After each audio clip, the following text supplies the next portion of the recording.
Dictation 100 शब्द प्रति minute start होगा 5 सेकंड बाद। स्टार्ट। जंगलों की कटाई को लेकर अक्सर सवाल उठते, आंदोलन उभरते रहते हैं।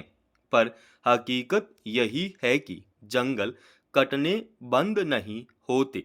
हसदेव का जंगल कटना शुरू हुआ तो देश भर के पर्यावरण प्रेमी चिंतित नजर आए। लंबे समय तक आंदोलन चला, मगर उसका कटना नहीं रुक पाया। अब वैसा ही आंदोलन हैदराबाद केंद्रीय विश्वविद्यालय के पास कांचा गाची बोवली वन क्षेत्र के 400 हेक्टेयर भूखंड पर अधिग्रहण और पेड़ों की कटाई को लेकर शुरू हो गया है। विश्वविद्यालय के छात्र और पर्यावरण कर्मी इस क्षेत्र को संरक्षित वन क्षेत्र घोषित करने की मांग कर रहे हैं। जब आंदोलन उग्र रुख अख्तियार करता दिखा तो सर्वोच्च न्यायालय ने अगले आदेश तक किसी भी गतिविधि पर रोक लगा दी। दरअसल हैदराबाद विश्वविद्यालय प्रशासन का कहना है कि इस भूखंड पर मालिकाना हक उसका है, जबकि राज्य सरकार उसे अपना बता रही है। सरकार उस क्षेत्र को साफ करके वहां औद्योगिक क्षेत्र बनाना चाहती है, मगर आंदोलनकारियों का कहना है कि यह क्षेत्र संवेदनशील है और इसमें 450 से अधिक वन्य प्रजातियों का बसेरा है। इसे संरक्षित क्षेत्र घोषित करना चाहिए। हालांकि यह विवाद नया नहीं है। करीब 2.5 वर्ष पहले वहां के उच्च न्यायालय ने फैसला दिया था कि विश्वविद्यालय के पास इस जमीन के मालकियत का कोई उचित दस्तावेज नहीं है। इस फैसले को सर्वोच्च न्यायालय में चुनौती दी गई तो उसने उच्च न्यायालय के फैसले को बरकरार रखते हुए कहा कि जमीन पर मालिकाना हक राज्य सरकार का है। उसी आधार पर राज्य सरकार ने उस क्षेत्र का व्यावसायिक उपयोग करने का निर्णय किया था। मगर यह सवाल अपनी जगह है कि सरकार ने उस क्षेत्र के वन्य प्राणियों के पुनर्वास की क्या योजना बनाई है। यह सवाल सर्वोच्च न्यायालय ने भी पूछा है। अदालत ने जानना चाहा है कि क्या इसके लिए सरकार ने पर्यावरण प्रभाव मूल्यांकन प्रमाण पत्र लिया है।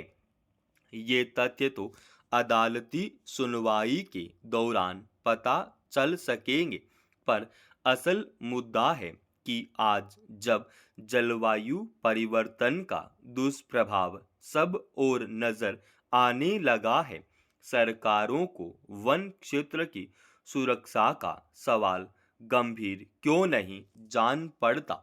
सरकार का किसी भूखंड पर स्वामित्व होने का यह अर्थ कतई नहीं होता कि उसे पर्यावरण और वन्यजीव अधिनियम की फिक्र करने की कोई जरूरत नहीं। आखिर औद्योगिकरण की भूख इतनी विकराल क्यों हो गई है कि पारिस्थितिकी का सवाल वहां कोई मायने ही नहीं रखता।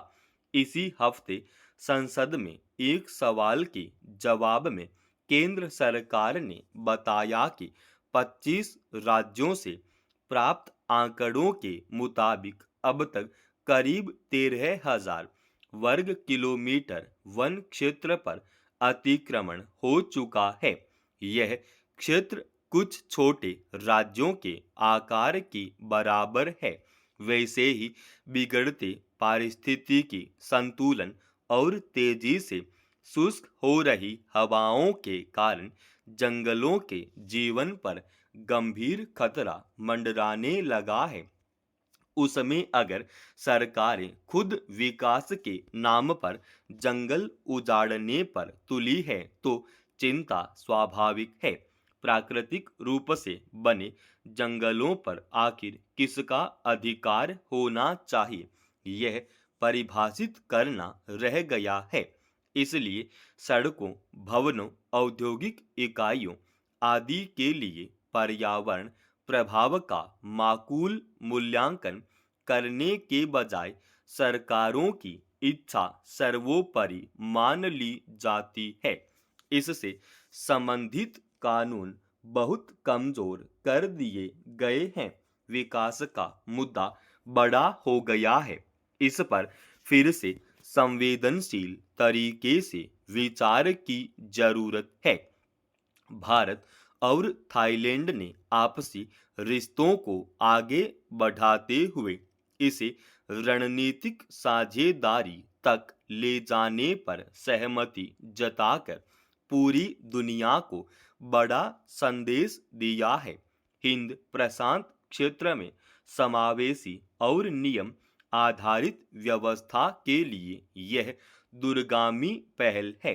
दक्षिण पूर्व एशिया के 7 देशों के संगठन बिस्मटेक के सम्मेलन में प्रधानमंत्री ने थाईलैंड के साथ संबंधों को एक नए सफर पर ले जाने की बात करते हुए दरअसल भारत के हिंद प्रशांत दृष्टिकोण को सामने रखा है। इसी के साथ दोनों देशों के बीच कई समझौतों पर हस्ताक्षर हुए हैं। इससे द्विपक्षीय सहयोग के नए दरवाजे खुलने की उम्मीद है। मगर इन सब में सबसे महत्वपूर्ण सामरिक समझौता है।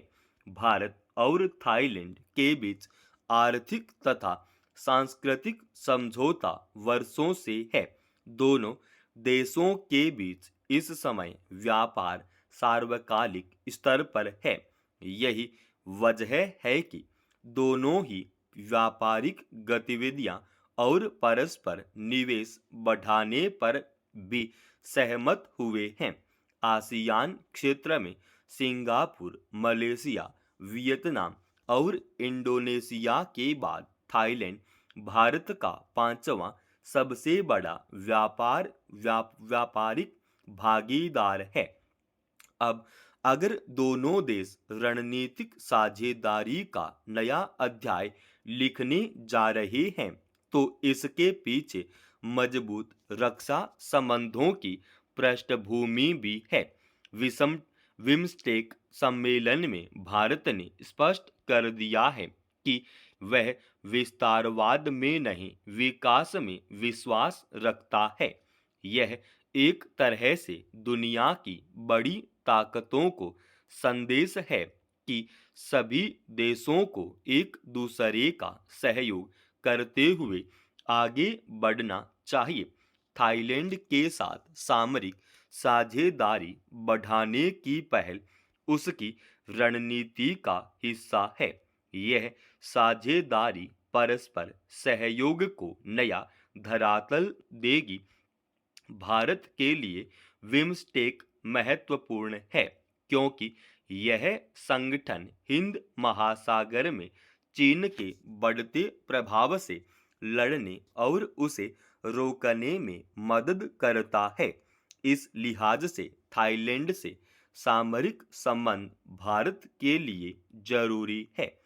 बिम्स्टेक से जुड़े नेपाल, भूटान, म्यांमार, बांग्लादेश, श्रीलंका, थाईलैंड और भारत व्यापारिक रिश्ते बढ़ाते हुए अगर मुक्त व्यापार समझौता भी कर लें तो दक्षिण पूर्व क्षेत्र प्रगति के नए पथ पर चल सकता है। तब दुनिया की 21% आबादी का नेतृत्व करने वाले देशों की उपेक्षा दुनिया नहीं कर पाएगी। समाप्त। दोस्तों, रोजाना ऐसे ही एडवांस डिक्टेशन के लिए इस चैनल को आप अभी सब्सक्राइब कीजिएगा और आज के इस डिक्टेशन का पीडीएफ फाइल हमने हमारे Telegram channel study with HP Swami पर डाल दिया है। जिसका लिंक इसी वीडियो की डिस्क्रिप्शन में डाल रखा है।